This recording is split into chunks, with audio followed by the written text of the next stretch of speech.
大家好，我係原來鄭桂蓮元神宮導師。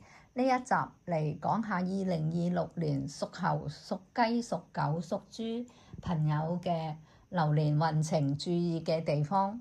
屬猴嘅朋友，今年係火克金，今年嘅壓力呢同機會呢就一樣咁大同咁多嘅，適宜呢就多啲學習啦。提升自己嘅技能創新啦，網絡領域啦有突破，咁個財運呢就會好穩健㗎啦。但係就唔好去做高風險嘅投資啦。咁慢慢年底呢就會有回報嘅。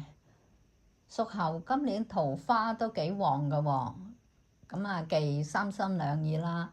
如果做網紅嘅呢，今年係幾好嘅，咁可以帶一啲呢催旺自己嘅飾物嘅，屬鼠啦、屬龍嘅飾物都好好嘅，可以向西邊或者西方多啲走動，咁就要好好運用今年嘅驛馬星動，動中得財啦。嚟緊就係屬雞嘅朋友啦。屬雞嘅朋友呢，今年呢就紅鸞星動喎，感情同事業呢都進步嘅。屬雞嘅朋友咁就唔好咁驕傲咯喎，因為呢今年就運程啊、感情啊、財運都幾好嘅，咁就要多啲收藏啦，唔好同人哋爭拗啦。財運呢咁就會好穩定㗎啦。咁如果係單身嘅朋友呢，今年就好容易有正緣出現㗎。如果係結咗婚想有 BB， 今年嘅機會呢都好大㗎。想催旺自己嘅運氣呢，就可以帶牛啦、蛇啦嘅飾物。喺南方呢，就可以放一啲粉紅色嘅花，催旺自己嘅桃花。咁記得多啲勤力啲去換花啦。咁屬狗嘅朋友呢，今年呢就係三合之年喎，積極發展。今年亦有好多貴人相助，資源豐厚，嚟合作啦，嚟學習嘅。咁喺團隊嗰度呢，就更加要多啲同人哋合作多啲，咁就可以得到團隊嘅貴人幫助而得財嘅。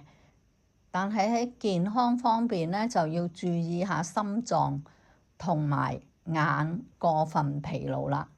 想增強自己嘅運呢，就可以佩戴生肖馬、虎嘅飾物。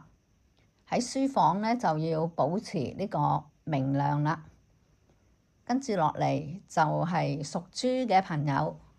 屬豬嘅朋友呢，今年係暗合太歲，咁呢就要低調嘅有收穫，就唔好咁張揚啦。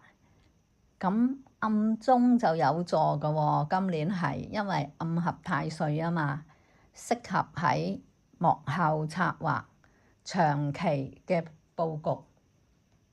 但係呢就要小心身體呢容易有小毛病嘅今年，咁要注意下腎臟、泌尿系統，可以佩戴呢個生肖兔羊嘅飾物。喺筆位呢，就可以放一啲例如黑曜石啊、黑色嘅水杯啊，咁樣補翻呢個水嘅運嘅。咁呢集呢，就講到呢度啦。請大家動動你哋嘅發財手，同我訂閱、點讚、分享。祝大家馬年馬到功成，馬上轉運。多謝晒，拜拜。